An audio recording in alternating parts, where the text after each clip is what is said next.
34편을 세 번 이렇게 쪼개서 지금 하고 있습니다. 그래서 1절서부터 쭉 이렇게 왔는데 오늘 14절 지난 시간 14절 마지막 부분을 설명하면서 복받기 원하는 사람이 누구냐, 좋은 날 보길 원하는 사람이 누구냐 그러면서 14절 13절과 빗대어서 뭐라고 얘기했습니까?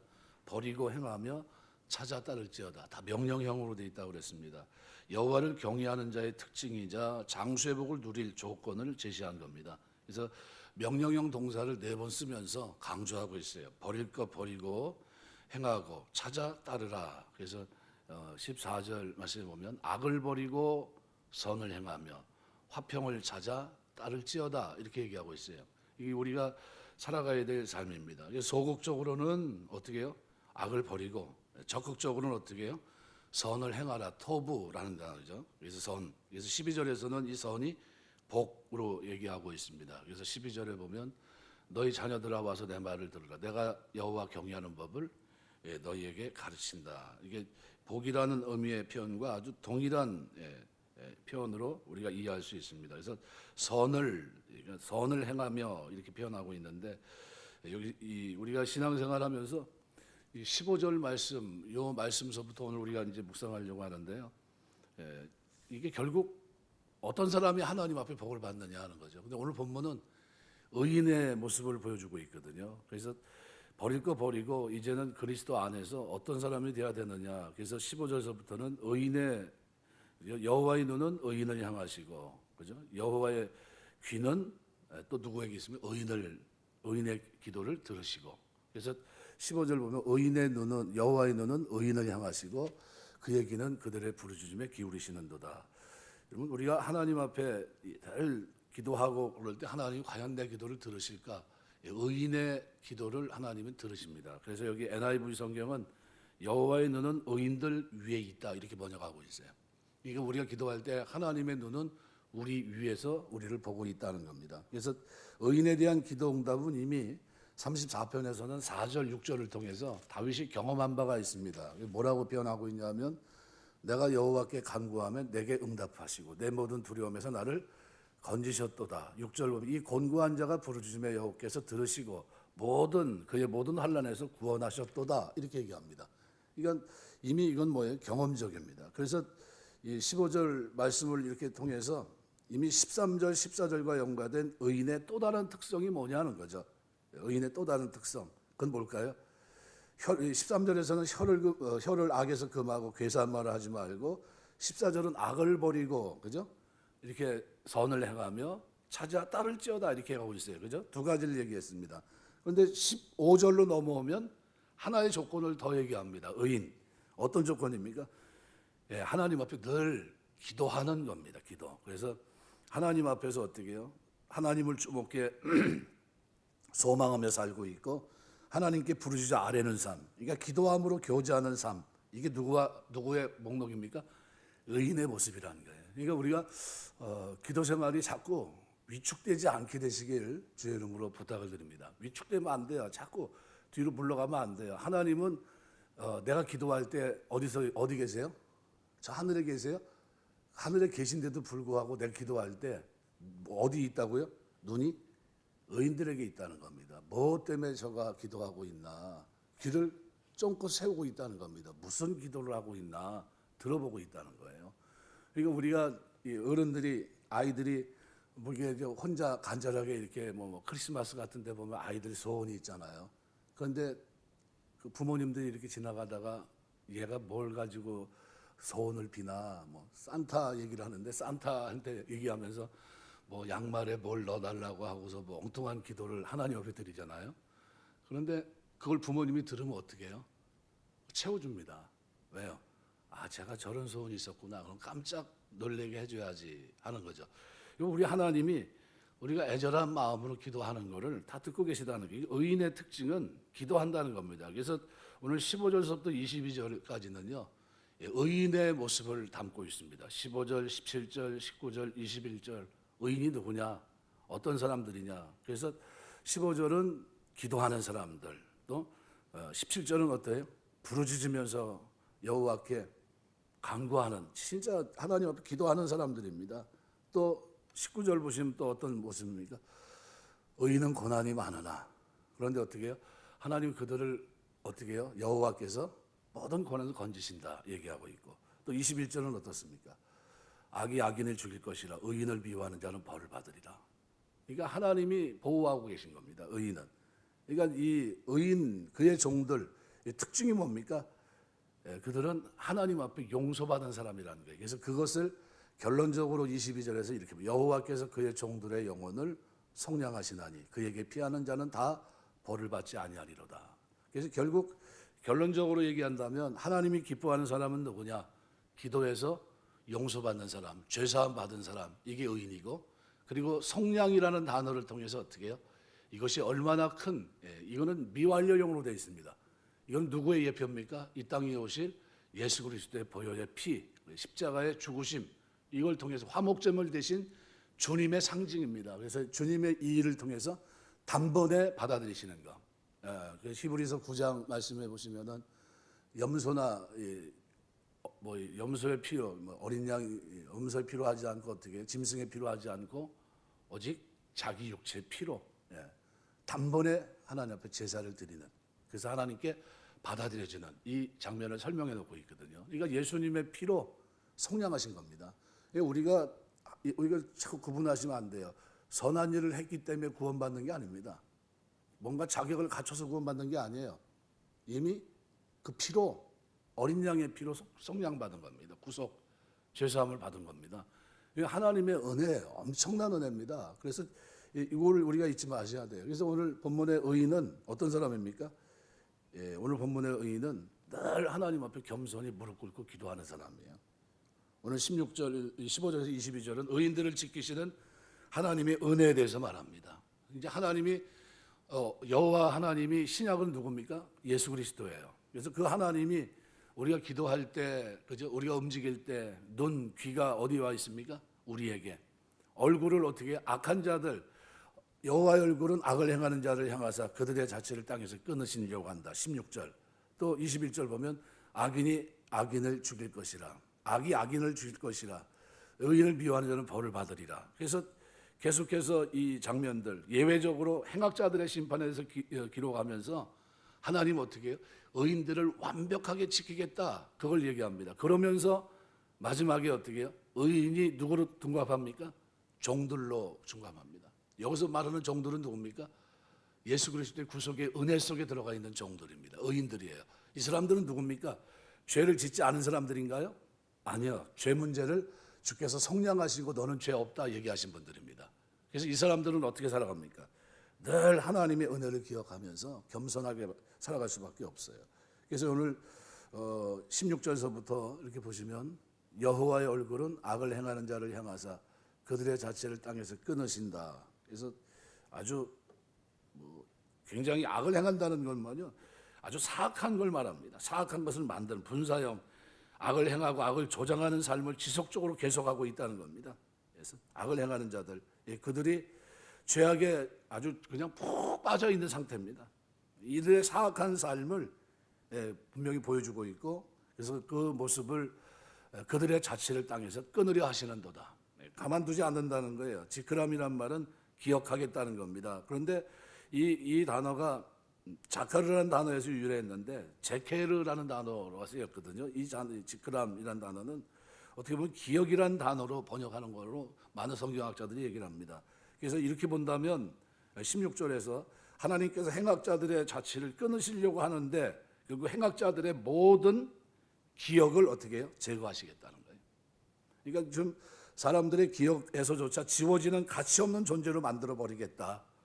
그럼 우리는 하나님 앞에 복을 받으려고 한다. 그러면 어떻게 해요? 악한 일을 그 길로 가지 말라는 거예요.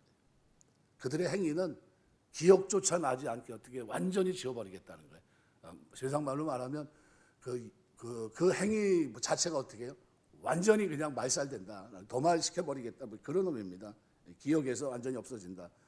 그러니까 이런 의미로 본다면 이들의 자치가 끊어지는 것으로 언급된 땅은 일반적인 의미에서는 인간 삶의 토대로 묘사되지만 언약 측면에서는 하나님의 축복을 누리는 삶의 터전으로 묘사되기도 하고 이스라엘과 관련해서는 언약의 실체로 묘사되기도 합니다. 그래서 땅에서 끊어진다는 것은 육신의 삶을 더 이상 영위하지 못하는 것을 나타내고 있고, 또 이에 앞서 12절에서는 하나님을 경외하고 악을 행치 않는 의인이 장수하고 복받는 것과 달리 악인이 처녀다는 운명에 처해진 것을 나타내는 것으로도 볼 수 있습니다. 그래서 본문은 우리에게 계속해서 악인들이 언약으로부터 끊어지게 된다, 하나님 축복으로부터 떨어져 나가 저주를 받게 된다, 이걸 강조해요.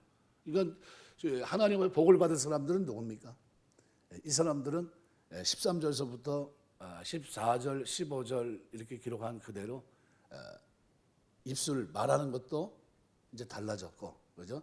많이 이제 구원해 볼 때 그렇고, 또 하나님 앞에 어떤 모습을 가지고 있습니까? 버릴 거 버리고, 그죠? 그다음에 어떻게 하나님 앞에서 선을 행하고 화평을 찾아 따르는 사람들이고, 그 사람들은 어떤 사람들입니까? 늘 하나님 앞에 기도하는 사람이에요. 그러면 죄를 질까요, 안 질까요? 그런데도 죄를 집니다. 그런데 어떻게 해요? 그들은 하나님 앞에서 용서받는 사람들입니다. 근데 그 중심에 어떤 모습이 있습니까? 그래서 의인이 부르짖는데 여호와께서 들으시는데 환난에서 건지십니다. 그런데 여호와는 마음이 상한 자, 충심으로 통회한 자를 구원하신다 그랬거든요. 그럼 이 사람들은 어떤 사람들입니까? 하나님 경건하게 섬기려고 몸부림치는 사람들입니다. 이 땅에서 악을 행하지 않으려고 몸부림치는 사람들입니다. 전에는 그냥 대충 살았을지 모르지만 이제는 어떻게 해요? 그렇게 살지 않습니다. 그래서 17절에 보면 의인이 부르짖음에 여호와께서 들으시고 그들의 모든 환난에서 건지셨다. 그래서 우리 신앙생활 복받기 원하는 사람들은 뭐 하는 사람들입니까? 부르짖는 사람들이에요. 자꾸 기도해야 돼요. 신약은 뭐라고 얘기합니까? 밤낮 부르짖는 택하신 자들의 소원을 들어주지 않겠느냐, 이렇게 얘기합니다. 누가복음 18장에서.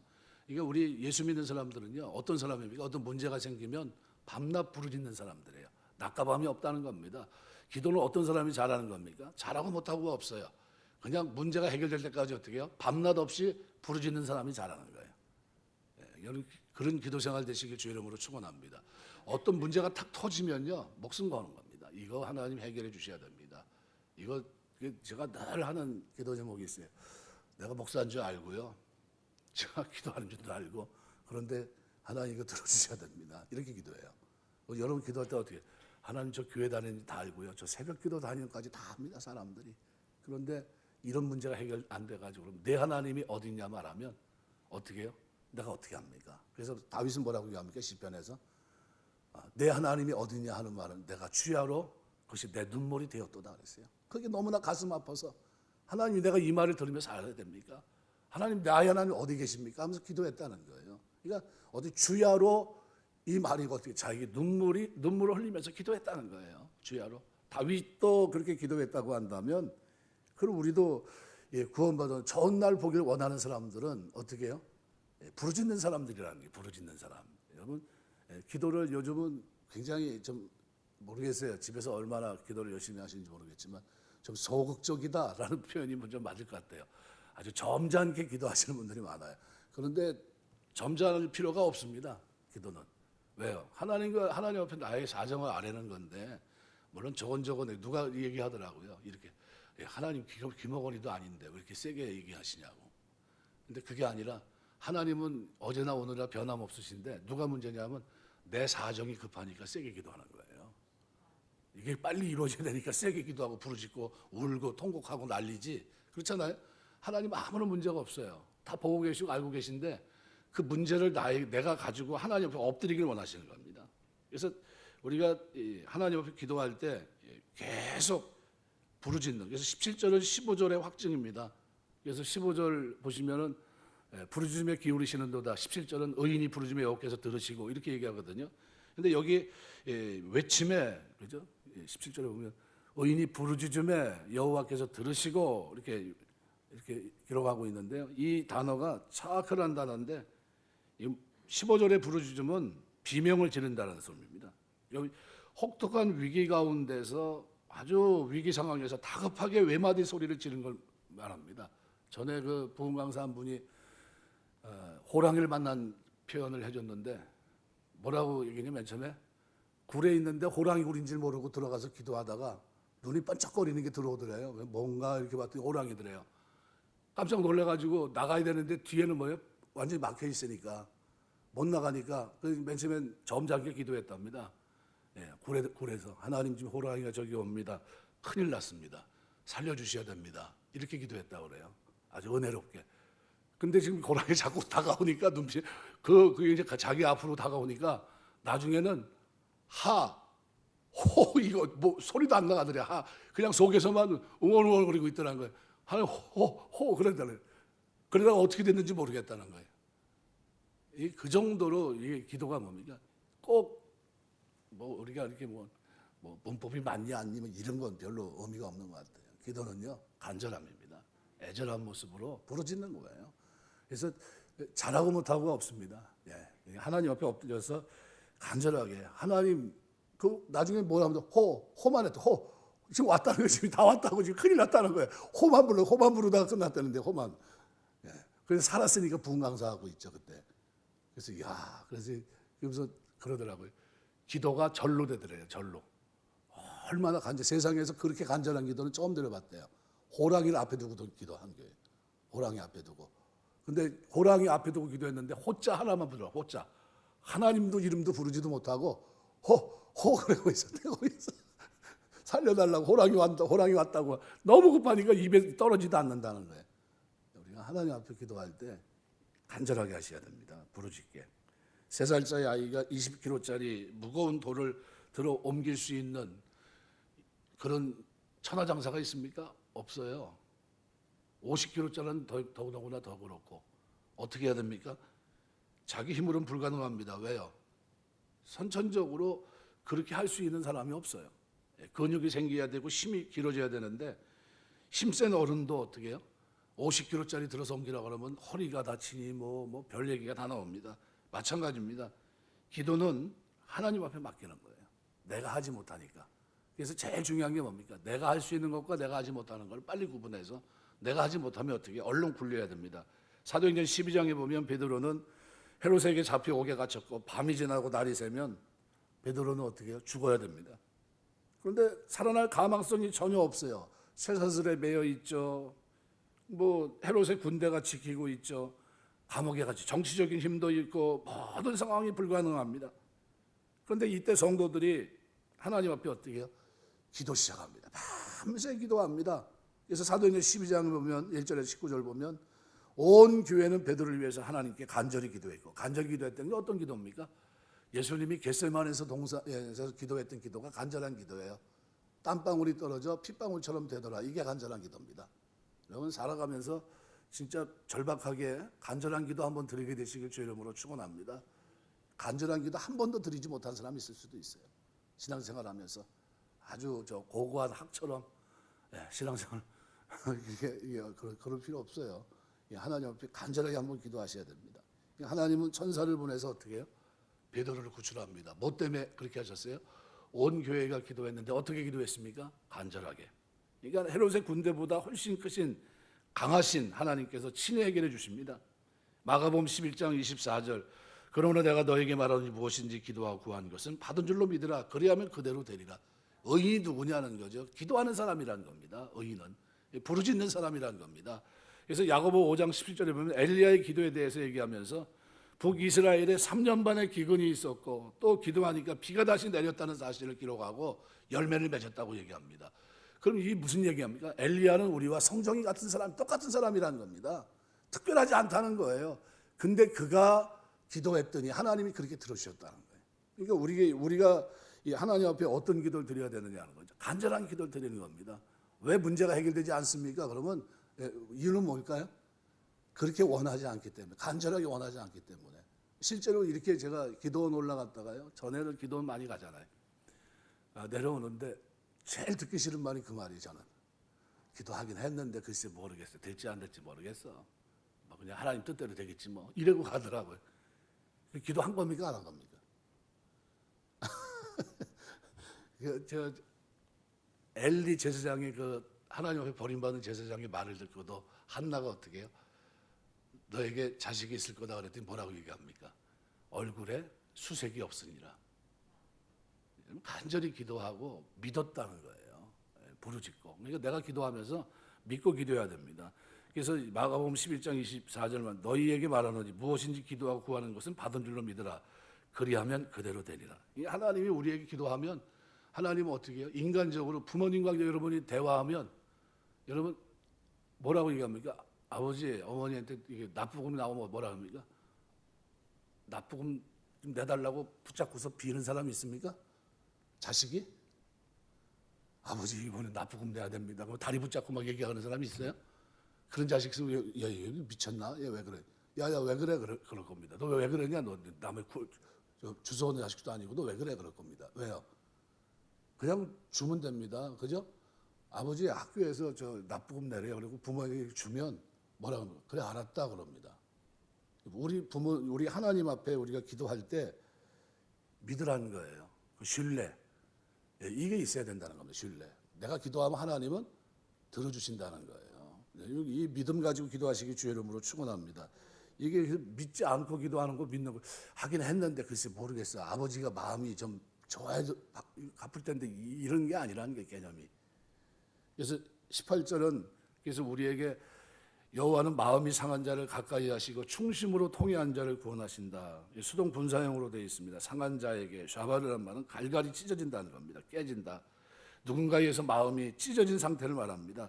마음이 상했다는 것은 두 가지 의미입니다. 불강력적인 험난한 세파 속에서 아주 극심한 고통 중에 시달림을 당함으로 인해서 마음이 큰 고통을 겪고 있는 것. 또 하나는 자신의 잘못된 행실, 자신의 내면의 연약함, 죄성을 깨달음으로 인해서 마음이 찢어지는 듯한 아픔을 경험하고 있는 그런 사람. 이게 마음이 어떻게 해요? 상한 자예요. 그래서 하나님께서 우리가 이게 마음이 상한 자를 어떻게 해요? 가까이 하신다는 거예요. 이거 중심으로 통회하는 걸 말합니다. 그래서 여기 두 번째는 뭐를 얘기합니까? 충심으로 통회하는 자를 구원하시는도다. 자기의 잘못된 행실, 자신의 내면의 연약함, 죄성을 깨달음으로 인해서 마음이 찢어지는 듯한 이 아픔을 경험하고 엎드리는 것. 그래서 결국은 뒷부분이 맞습니다. 그래서 이 마음이 상한 자, 통회하는 자는 동일한 대상으로 봅니다. 왜냐하면 동의적 대꾸로 되어 있거든요. 그래서 험난한 세상 속에서 큰 고통을 겪은 자, 자기 속에 연약한 자, 죄된 성품으로 인해서 하나님 아파하는 이런 자를 하나님이 가까이 하신다. 여기 가까이 한다는 말은 친하게 하시고 받아들인다는 거예요. 그들을 어떻게 해요? 또 통회하는 자를 구원하신다. 이렇게 얘기합니다. 통회한다는 말은 낮추어지다, 고통으로 잘못을 뉘우친다, 잘게 부서진다 이런 뜻입니다. 그러니까 마음이 상한 자와 동일한 의미입니다. 그래서 15절에서부터 17절 그리고 뒤에 19절 이렇게 연관되어 있는 의인, 그죠? 의인에 대한 묘사 사이에 끼어 있습니다. 그러니까 마음이 상한 자, 중심이 통회한 자, 이 사람을 성경은 뭐라고 표현합니까? 그 사람이 의인이라는 거예요. 이게 동의대꾸로 되어 있습니다. 그러니까 누가 의인이냐? 하나님 앞에는 부르짖는 자. 어떻게 부르짖어요? 마음이 상하고 통회하면서 부르짖는 자가 의인이라는 거예요. 그러면 여러분 우리가 기도할 때 어떻게 기도해야 됩니까? 마음의 중심을 드려야 된다는 거예요. 통회하는 마음으로, 간절한 마음으로 드려야 된다는 겁니다. 그래서 성경이 말하는 의인은 죄를 짓지 않은 사람이 아닙니다. 죄를 지었지만 하나님의 사죄 은총을 믿고 나가서 회개하면서 죄 용서받고 깨끗하다고 인정받은 사람을 가리킵니다. 극한 고통 속에서 자신의 죄를 뉘우치고 회개할 때 하나님께 주시는 사죄 은총을 다윗은 경험합니다. 시편 32편 5절. 그래서 우리가 사죄 은총 어떻게 해서 얻었습니까? 자복해야 되는데 자복합니까? 안 하죠. 인간은.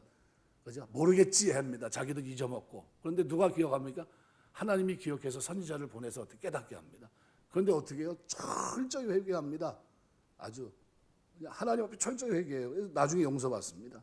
그래서 앞뒤 문맥이 의인이라는 표현을 직접적으로 사용하고 있고 18절에서는 이들이 어째서 의인으로 불려지는가를 보다 자세히 나타내기 위해서 이와 같은 회개와 관련된 표현을 쓴 겁니다. 그래서 신약에서 말하고 있는 예수 그리스도의 십자가 보혈을 통해서 사죄 은총을 입은 의인과 같은 맥락에 있다 이렇게 얘기할 수 있습니다. 이게 우리가 하나님 앞에 나아갈 때 어떤 사람이 하나님 복을 받는 겁니까? 중심에 통회하는 심정, 상한 마음 이런 것이. 그래서 시편 51편 17절 말씀에 보면 이렇게 말합니다. 하나님의 구하시는 제사는 상한 심령이라. 하나님이여 상하고 통회하는 마음을 주께서 멸시치 아니하시로다. 하나님은 그 제사를 원한다는 겁니다. 마음이 상한 자, 중심이 통회하는 자, 자기 죄로 인해 슬퍼하고 괴로워하면서 심령의 고통을 당해본 사람, 그죠? 신약으로 보면 바울이 뭐라고 합니까? 오라 공고한 자라 나는 이 사망의 늪에서 누가 나를 건져낼 수 있을까? 통회하는 거예요. 자기 마음을 찢는 거예요. 너무 가슴 아픈 겁니다. 이 내 모습을 보니까 너무 비참한 거예요. 그러면서 어떻게 해요? 하나님 앞에 매달려요. 기도하고 부르짖고. 이게 사도 바울이에요. 변화산이 아니라 그 지나가다 담에석에서 만나주셨잖아요. 그때 그런 고백을 드렸습니까? 아니거든요. 한참 지나서 그런 고백을 드리는 겁니다. 우리가 예수 믿고요, 바로 그런 고백이 나옵니까? 통회하는 마음이 나오고 막 그럽니까? 그러지 않아요. 언제쯤에요? 깨달으면서. 십자가의 은혜를 깨달으면서, 그러면서 어떻게 해요? 하나님의 중심으로 통회합니다. 그러면서 어떻게 삶을 결단하면서 어떻게 해요? 선한 양심, 양심이 선한 양심으로 살아있는 양심의 모습을 가지고 하나님을 범사의 양심을 따라 섬겼노라, 이렇게 고백할 수 있는 사람으로 나아가는 겁니다. 근데 똑같은 장면이라고 할 수 있는데 사무엘상 15장 30절에 보면 사울이 회개하는 장면이 기록되어 있는데요. 사울 왕은 하나님 앞에 좀 잘못된 행동을 했는데, 근데 사무엘이 와서 그러죠. 왜 당신은 하지 말라는 거 했습니까? 괴로운 심정으로 가슴을 찢으면서 회개해야 되는데 오히려 뭐라고 얘기합니까? 사람들 앞에서 내 체면을 좀 살려달라는 거예요. 그러니까 사울이 이르되 내가 범죄했을지라도 이제 청하옵나니, 범죄했을지라도 내가 한 가지 조건을 좀 붙이는 겁니다. 내 백성의 장로들 앞 이스라엘 앞에서 나를 높이사. 나를 좀, 내가 왕이지 않습니까? 그래도 백성들 앞에서 좀 나 좀 세워줄 거 아니냐, 이 얘기입니다. 그러면서 뭐라고 얘기합니까? 백성들 앞과 이스라엘 앞에서 나를 높이사 나와 함께 들어가서 내가 당신의 하나님 여호와께 경배하게 하소서. 회개를 합니까? 안 합니까? 회개가 아니잖아요. 이건 뭡니까? 내 얼굴 좀, 내 면 좀 세워주십시오, 이 얘기입니다. 죄를 져놓고 죽어 마땅한데 지금 회개도 현찮은데, 그래서 그게 뭐예요? 하나님이 지금 사울을 버리잖아요. 왜 버립니까? 회개 안 하잖아요.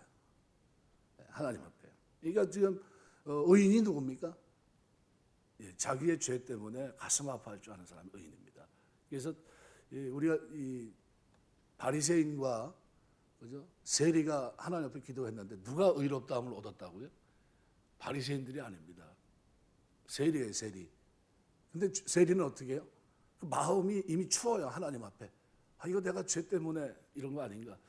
이스라엘 백성은요, 이 해마다 정년, 7월 1일서부터 10일까지 속죄일 열흘간, 그죠? 하나님 앞에 자기 죄를 회개하는 기간이 있어요. 그 기간과 맞물려서 모든 일들이 진행해 나갑니다. 굉장히 중요한데, 우리가 우리 삶을 돌아보면서 하나님 앞에서 자꾸 나 자신을 돌아보고 회개하는 것이 굉장히 중요하다는 것을 잊지 마셔야 됩니다. 그래서 이사야 66장 2절, 무릇 마음이 가난하고 심령에 통회하며 나의 말을 인하여 떠는 자, 그 사람을 내가 권고하려니와. 그 사람들을 돌보겠다는 거예요. 그러니까 하나님 앞에 우리가 어떤 사람이 의인입니까?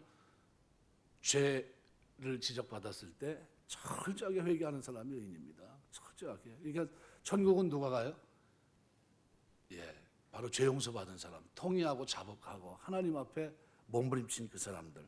그래서 19절 이렇게 말, 의인은 고난이 많으나, 근데 어떻게 해요? 여호와께서 그의 모든 고난에서 건진다. 자, 보세요. 계속 의인들의 그 모습을 얘기할 때 여호와라는 이름이 계속 나옵니다. 하나님이 건져주십니다. 그래서 의인은 고난이 많지만 여호와께서 그의 모든 고난에서 건지신다. 이 고난, 환난, 재해를 말합니다. 많으나 헤아릴 수 없는 많은 고통과 환난이 있지만, 그래서 성경에서 말하는 의인은 하나님 앞에 진심으로 회개하고 의롭다 인정을 받았을 뿐만 아니라 하나님과 사람 앞에서 정직하고 신실하고 깨끗하게 살려고 힘쓰는 그런 사람들. 고난이 많은 건 왜 그렇습니까? 세상이 사단의 권세 아래 있기 때문입니다. 우리가 선한 일에 열심히 있는 친백성으로 사는데 별로 도움을 안 줘요. 국가가 별로 도움을 안 주는 겁니다. 왜요? 세상 권세를 가지고 있기 때문에 그걸로 자꾸 흔들어 놓습니다. 사무엘상 20장 3절에 보면 요나단에게 자신의 답답한 형편에 대해서 진실로 여호와의 사신과 내 생명으로 맹세하노니 나와 사망의 사이는 한 걸음뿐이니라. 여러분, 사망을 지척에 두고 살 정도로 심각한 고통을 당했던 겁니다. 그로 인해 파멸은 당하지 않았어요. 왜요? 의인은 누가 지키십니까? 의인은 고난이 많으나 여호와께서 그의 모든 고난에서 건지시는도다. 10년간 고난을 당했습니다. 다윗이. 도망가다 갈 데 없어서 어떻게 해요? 골리앗을 죽였던 그 땅까지 망명을 했었고요. 그런데 그 고난의 자리에서 하나님 어떻게 해요? 고난이 많았지만 건지십니다. 그래서 심지어 뭐까지요? 20절은요. 예수님이 십자가에 달리셨는데 뼈가 꺾이지 않는 이것까지 하나님의 은혜로 이렇게 나옵니다. 그래서 그의 모든 뼈를 보호하시며 그 중에 하나도 꺾이지 아니하도다. 제물을 드릴 때는요. 구약에 제물을 드릴 때는 반드시 제물이 상한 거가 되면 안 되고 뼈가 부러진 것이 되면 안 됩니다. 그래야 흠없는 제물이 되는 거예요. 그런데 지금 하나님이 이 땅에 오셔서 속죄양 대신 그죠? 어린 양이신 그리스도께서 하나님 앞에 어떻게 해요? 화목 제물로 들어주셨는데 뼈가 꺾였습니까? 창을 찔러서 다리를 꺾어야 되는데 꺾질 않아요. 왜 안 꺾었습니까? 우연히가 아니에요. 왜요? 하나님이 받으시는 제물이기 때문에 손을 댈 수가 없는 겁니다. 그래서 일반적으로는 로마 병사들을 통해서 어떻게 해요? 뼈를 꺾어버립니다. 왜요? 그래서 죄인을 도와주는 거예요. 일찍 죽으라고. 뼈가 꺾이면. 근데 예수님은 이미 그때 어떤 상태입니까? 이미 두들겨 맞고 얼굴이 함몰됐고 그 다음에 어떻게 해요? 십자가 지다가 기진하고 채찍에 맞아서 피가 쏟아진 상태고 더 이상 자기 몸을 가눌 수도 없는 상태까지 갑니다. 기력이 완전히 다한 겁니다. 그래서 십자가에 달렸는데 다른 죄수들보다 어떻게 해요? 빨리 죽은 거예요. 그러니까 로마 병사가 이렇게 봤을 때 어떻게 해요? 아유 이건 죽었네 이렇게 된 겁니다. 뼈를 꺾을 필요가 없었어요. 그래서 그렇게 된 겁니다. 이게 무슨 얘기입니까? 하나님이 받으시는 제사, 제물이 됐다는 거예요. 완벽한 제물, 흠없는 제물이 됐다는 겁니다. 그걸 상징적으로 보여주는 거예요. 그래서 이런 점. 그래서 의인은 고난이 많지만 그래서 신명기 15장 21절이나 요한복음 19장 33절 36절까지 말씀이 기록이 되어 있는데 온전한 제물로서 하나님께 드려졌음을 상징하는 겁니다. 그 장면이. 의인은 고난이 많지만 여호와께서 모든 고난에서 건지십니다. 그래서 제가 좋아하는 구절이 시편 37편 24절이에요. 저는 넘어지나 아주 엎드러지지 않으면 여호와께서 손으로 붙드심이로다. 많은 고난이 있지만 누가 붙들고 계십니까? 여호와께서 붙들고 계십니다. 기도를 들어주시고 부르실 때 들어주시고 눈과 귀가 거기에 맞춰져 있고 그죠? 그 상한 심령 통회하는 마음 이 중심으로 통회하는 그들을 어떻게 하나님은 외면치 않고 그 뼈가 꺾이지 않도록 그게 마치 뭐처럼요? 하나님 앞에 드려지는 제물처럼 받아주시겠다는 거예요. 의인들의 그 기도하는 삶. 그러니까 좋은 날 보기고 하나님 앞에 좋은 날 보기 원하는 사람들이 있다면 어떻게 해요? 이렇게 하나님 앞에 어떻게 해요? 제물과 드려진 것 같이 순전한 모습으로 기도 생활에서도 뜨거운 모습으로 섬겨야 된다는 겁니다. 이 세상에서 의인이 많은 고난을 당하는 이유는 사단이 공중 권세를 잡고 있는 곳에 우리가 있기 때문입니다. 예배서 2장 2절 말씀대로. 그러니까 이 세상은 사단이 주인 노릇하는 곳입니다. 그러나 세상의 성도들이 살아갑니다. 물론 세상의 주인은 하나님이십니다. 창조주는. 하지만 하나님은 사단과 악인들에 대한 궁극적인 심판을 현세가 아니라 세상 종말의 때로 유보해 두셨어요. 왜요? 아무쪼록 한 영혼이라도 더 구원하시려는 것이 하나님의 뜻입니다. 회개하고 돌아오는 것이. 그래서 하나님은 당신의 택한 자들이 다 구원 얻기까지 세상에 대한 심판을 유보해 두시고 성도들의 신앙을 연단하고 성숙하기 위해서 사단과 악한 자들의 활동을 한시적으로 허용합니다. 그러면서 어떻게 해요? 하늘에 대한 소망을 가지게 하는 겁니다. 하늘에 대한 소망. 로마서 8장 17절 보면 자녀이면 또한 후사 곧 하나님의 후사요 그리스도와 함께한 후사니 우리가 그와 함께 영광을 받기 위해 고난도 함께 받아야 될 것이니라. 이거 사단이 왕노릇하는 세상에서 살기 때문에 고난을 피할 수는 없지만 하나님은 성도들을 환난에서 건지시면서 망하지 않게 하신다는 거예요. 여기 고난이 없다는 게 아니라 예수 믿으면 고난이 없고 환난이 없다 이 얘기한 적이 없습니다. 있지만 누가요? 하나님께서 붙들고 계세요. 어떻게 도와주십니까? 부르실 때마다 간구할 때마다 들어주시는 거예요. 그러니까 우리가 이 기도 생활 안 하고 신앙생활 잘할 수 있는 길은 별로 없어요. 이거 쉽게 말하면 우리 부모님이 있는데 부모님하고 대화하지 않고 가정생활 잘할 수 있는 사람이 있습니까? 없어요. 그럼 어떻게 해야 됩니까? 자꾸 대화를 해야 돼요. 부모님과 대화를 하고 자기 필요를 얘기하고 그래야 어떻게 해요? 보충이 되는 겁니다. 그래서 우리가 하나님 관계도 그와 같습니다. 그래서 하나님은 그 모든 뼈를 보호하시며 그 중에 하나도 꺾이지 않았다. 요한복음 19장 36절에서 사도 요한이 예수께서 십자가에 달리셨을 때 그 뼈가 훼손되지 않고 온전하게 보존하게 된 데 대해서 이 사실을 예언한 것으로 인용한 구절입니다. 이 본문을 이용해서 바로 그대로 쓰고 있어요. 그러니까 이러한 확신을 가지고 세상에서 고난을 당하는 일이 있을 때 성도들은 어떻게 해요? 두려워하지 말아야 됩니다. 담대하라는 거예요. 왜요? 누구의 뼈도 예수님의 뼈도 꺾이지 않았다. 그렇다고 한다면 오늘 우리도 마찬가지 아닙니까? 그래서 의로 인한 고난은 성도들의 표징입니다. 마지막 21절은 악이 악인을 죽일 것이라 의인을 미워하는 자는 벌을 받으리로다. 그러니까 의롭게 좋은 날 보길 원하고 살아가는 그들을 하나님이 어떻게 보호하십니다. 그래서 여기 라라는 말은 악 자체를 가리키고 악인 라샤라는 말은 불의한 행위 속에 예속되어 있는 사람입니다. 악이 악인을 죽일 것이다. 그러니까 악인은 자기 스스로 얽매이는 죄로 인해 자변한다는 겁니다. 쉽게 말하면 죄가 자기에게 부메랑처럼 돌아온다는 거예요. 그러니까 시편 9편 15절 열방은 자기가 판 웅덩이에 빠지며 그 숨긴 그물이 자기 발에 걸렸도다. 이게 자기가 심은 대로 거둔 겁니다. 이 땅에서는 19절 이하에 말한 대로 인과응보에 근거한 하나님의 공의로운 심판이 완전히 실현되지 않습니다. 그러나 두 번째 심판에서는 어떻게 해요? 완전히 이루십니다. 하나님의 심판이 연쇄해서 구현된 경우도 있지만 악인이 흥황하고 의인이 도리어 고난 중에 처하고 핍박을 받는 경우도 얼마든지 있어요. 세례요한은 목배임을 당하지 않았습니까? 예수님의 제자 가운데 대부분은 어떻게 순교하지 않았습니까? 이러한 악인에 대한 즉각적이고 완전한 파멸을 그리는 것으로 본문이 말씀하고 있고, 악인이 저지른 악에 대한 심판이 반드시 시행될 것이라는 의미로 우리가 21절을 보시면 됩니다. 악이 악인을 죽일 것이다. 하나님이 보고 어떻게 해요? 그대로 심은 대로 거두게 하시겠다, 이런 얘기입니다.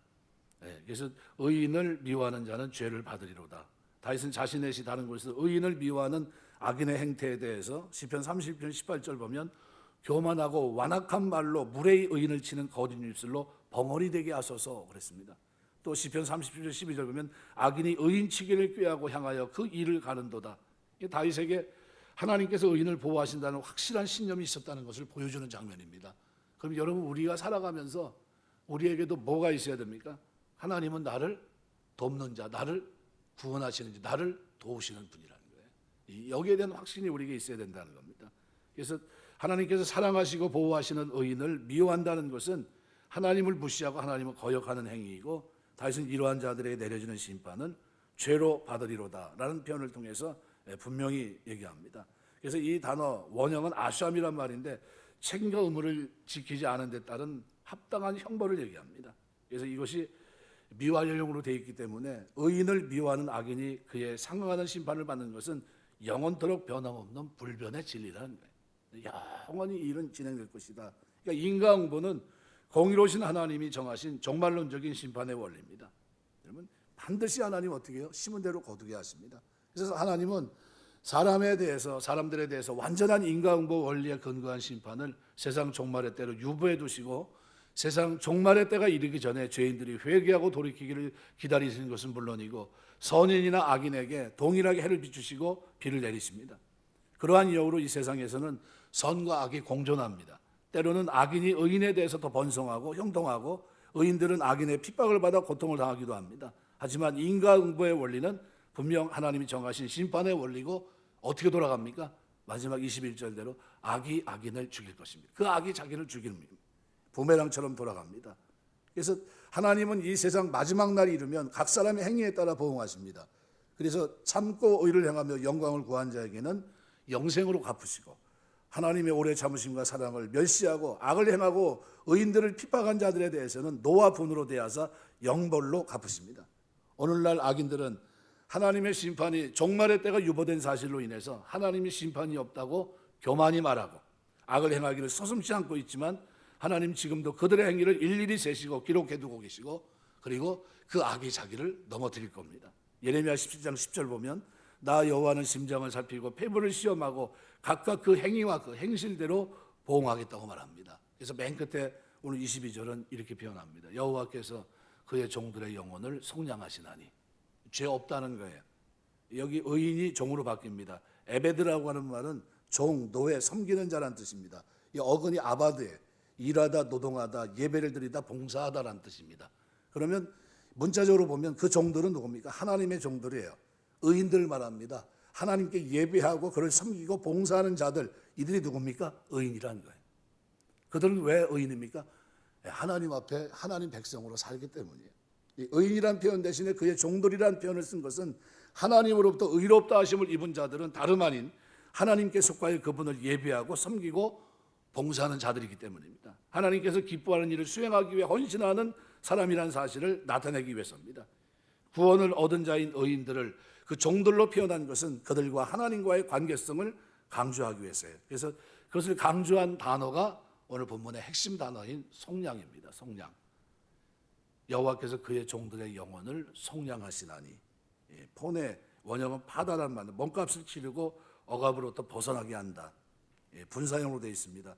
이것은 이러한 구속의 역사가 현재 진행 중일 뿐만 아니라 계속될 것이다 라는 거죠. 그러니까 의인들의 한시도 방심하지 않고 끝까지 의로운 삶을 견지해야 되고 하나님을 섬기는 삶 역시 지속해야 된다는 의미를 암시한 표현입니다. 종들의 영혼을 어떻게 해요? 속량하셨다는 거예요. 이거 오늘 이 시대에 사는 그리스도인에게도 마찬가지로 적용되는 진리입니다. 하나님의 구속의 역사는 그리스도의 재림으로 택한 자의 구원이 완전히 이루어지는 그 시점까지 단 한순간의 중단도 없이 계속되고 있고, 마찬가지로 하나님을 섬기는 우리 성도 역시 그리스도의 구속의 날까지 인치심을 굳게 하기 위해서 선하고 의로운 삶을 끝까지 견지해야 될 것을 말씀하고 있는 겁니다. 저에게 피하는 자는 다 죄를 받지 아니하리라. 이 피한다는 하사라는 원형은 완전히 믿고 소망하는 걸 말합니다. 피하다. 이 단어가 복과 연관이어서 8절에서 이미 한번 말씀하고 있거든요. 8절에 보면 너희는 여호와의 선하심을 맛보할지어다 그에게 피하는 자는 복이 있도다 할 때 이 복, 이 하사라는 단어와 연관시켜서 말했습니다. 그래서 죄를 받지 않는 것, 결부시켜서 말하고 있는데 죄를 받지 않는 것과 하나님이 주시는 복이 불가분의 관계를 갖고 있음을 암시합니다. 죄를 받지 아니하리라. 형벌을 내리고 파기하는 것을 얘기하는데 이건 아주 영원한 겁니다. 미완료형과 부정어로가 포함되어 있습니다. 절대 부정입니다. 영구한 부정. 그러니까 다윗은 하나님께로 피하는 자는 영원히 결코 형벌을 받지 않는다 이 얘기입니다. 뭐한 사람이요? 속량한 사람들. 그러니까 여호와께서 그의 종들의 영혼을 속량하시는, 그에게 피하는 자는 다 벌을 받지 아니하리로다. 그러니까 이 피하는 자는 자기 죄를 자복하고 회개를 통해 하나님께 피하는 자를 가리킵니다. 적극적으로 하나님의 날개 그늘 아래 피해서 하나님의 뜻과 인도를 따라 살아가는 삶까지도 내포되어 있는 겁니다. 이처럼 우리는 자기의 죄를 정직하게 하나님께 자복하고 하나님의 자비를 구하는 자, 하나님의 인도를 따라 살기 위해서 하나님의 보호 아래 적극적으로 들어가는 자는 죄를 죄로 인정하지 않으시는 자비로우신 하나님의 사죄의 은총으로 인해서 결코 멸망의 심판에 이르지 않는다는 사실을 말씀했겠습니다. 34편은 굉장히 긴 것 같은데 특별히 중심 맨 끝에 가서 뭘 얘기합니까? 핵심 구절인 속량을 얘기합니다. 여러분, 신약의 중심이 뭡니까? 예수님께서 자기 피로 우리를 지불하시고 샀다는 속량에 있습니다. 의롭기 때문에, 거룩하기 때문에 산 게 아닙니다. 깨끗하기 위해 산 게 아닙니다. 경건하지 못할 때, 죄인 됐을 때, 원수 되었을 때, 그때 그리스도께서 피를 흘리고 우리를 너는 내 것이다 사신 거예요. 그리고 난 다음에 우리를 복 주신 겁니다. 우리가 예수를 믿고 은혜로 믿음으로 구원받은 이것은 말 그대로 축복입니다. 그리고 살아가는 내내 우리의 삶에는 뭐가 있어야 됩니까? 복 받기를 원하는 자들의 삶, 복 받은 자들의 삶이 우리에게 나타나야 되는데, 오늘 본문은 15절서부터 얘기하면서 우리 의인들은 어떤 일에 능통합니까? 자기의 죄를 회개하는데 익숙한 사람들입니다. 하나님 앞에 늘 통회하는 마음으로, 자복하는 마음으로 하나님 앞에 기도하는 사람들이고, 그들은 어떻게 해요? 기도만 하면 하나님께서 어떻게 해요? 가까이 하시고 예수님을 건지신 것처럼 오늘 우리의 삶을 영원한 하나의 제물로서 받음과 같이 그 영혼을 지켜주십니다. 온전케 하시고, 그리고 마지막 그의 종들의 영혼 예배드리고 봉사하고 섬기는 그들을 어떻게 해요? 속량하시고 그에게 피하는 자는 다 벌을 받지 않게 하신다. 그럼 뭘 얘기합니까? 마지막 둘째 심판으로부터 그들을 영원히 보호하시는 것을 말씀하고 있는 겁니다. 우리가 예수 믿으며 사는 동안에 참 우리가 행복하다는 사실을 여러분 기억하시고, 의인이 좋은 날 벌길 원하고 하나님의 복을 받아 누리길 원한다면 우리 믿음 생활 속에 뭐가 충만해야 됩니까? 기도 생활이 충만해야 됩니다. 기도 생활이. 그래서 어려움을 당했을 때는 어떻게 해요? 주야로 눈물이 내 음식이 되었도다. 어떻게 해요? 눈물 흘리면서 하나님 앞에 기도해야 돼요. 그래서 여러분 기도하면서 어떻게 밤낮 부르짖는 택한 자의 소원을 들어주지 않겠느냐. 이 구절이 여러분 마음속에 늘 있었으면 좋겠어요. 항상 기도하고 낭망치 말아야 될 것을 누가복음 18장에 얘기하면서 예수님 비유로 말씀하시면서 하신 말씀 뭡니까? 밤낮 부르짖는 택하신 자들의 소원을 들어주지 않겠느냐. 그리고 마지막 8절에 가서는 그러나 내가 다시 올 때 세상에서 믿음을 보겠느냐. 무슨 얘기입니까? 밤낮 부르짖는 택하신 자들의 소원을 들어주겠다고 했는데도 하나님 앞에 간절히 구하는 사람들이 없을 것이라는 걸 예고한 겁니다. 그러면 역으로 어떻게 살아가야 됩니까? 시대가 점점 어두워지고 시대가 이렇게 몸부림칠 때 이러면 소돔 고모라 성이 멸망하기 전에 아브라함은 어떻게 살아갔습니까? 하나님 앞에 깊이 친밀한 관계 속에서 기도하는 사람으로 살아가고 있었다는 사실을 잊지 마세요. 소돔 성의 멸망과 전혀 다르게 어떻게 살아갑니까? 기도하는 사람으로 하나님 앞에 늘 구하면서 어떻게 해요? 대화하면서 그 문제를 가지고 논의하는 사람으로 나타납니다. 그럼 우리가 이 시대를 살면서 우리는 어떤 사람이 돼야 됩니까? 기도에 충만한 사람이 돼야 되는 겁니다. 기도에. 그러니까 우리가 시간을 쪼개서 말씀과 기도를 자꾸 묵상하고 기도하면서 하나님 앞에 나아갈 때 하나님은 오늘 우리를 붙들어 주시고 위기에서 건져 주시고 또 어떻게 해요? 마침내 하나님이 약속한 대로 영원한 정죄받지 않는 그런 축복 속에 살 수 있도록 인도하십니다. 그 은혜가 저와 여러분의 믿음 생활 속에 여러분의 믿음 확신 속에 바르게 세워져서 하나님 잘 섬기는 믿음의 길이 되시길 주의 이름으로 축원합니다. 기도하겠습니다.